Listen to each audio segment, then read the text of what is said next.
Now, today is the first full day of deliberations in Derek Chauvin's murder trial. Jurors are deciding if the former police officer caused George Floyd's death last May. CBS 4's Michael George has the latest from Minneapolis. Jurors are looking at 3 weeks of testimony from 45 witnesses to decide if Derek Chauvin murdered George Floyd when he knelt on his neck for more than 9 minutes. The charges are second-degree murder, third-degree murder, and second-degree manslaughter. The defense needs just one juror on its side to force a mistrial. They're looking for doubt. They are not looking for proof that is going to be on their side. They just want to find a doubt to get a hung jury.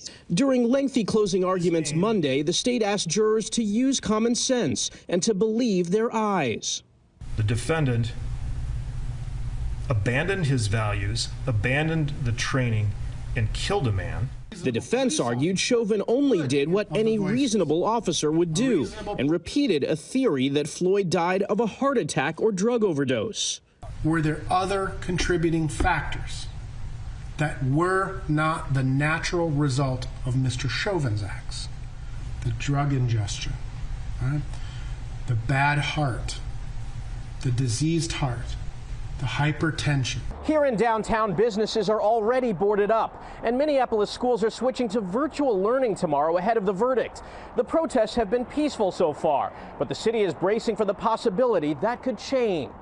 The president of the NAACP feels like the prosecution made a good case. The expert witnesses came up and say he was killed because of Derek Chauvin. There is no objecting to that. I don't think anyone objectively looking at that will deny that Derek Chauvin murdered George Floyd. Chauvin faces up to 40 years in prison if convicted.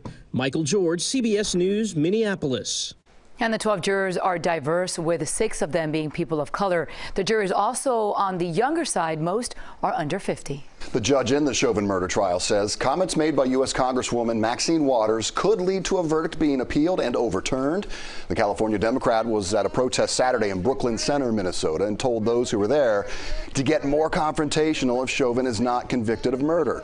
Chauvin's defense asked the judge for a mistrial because of her comments. He denied it.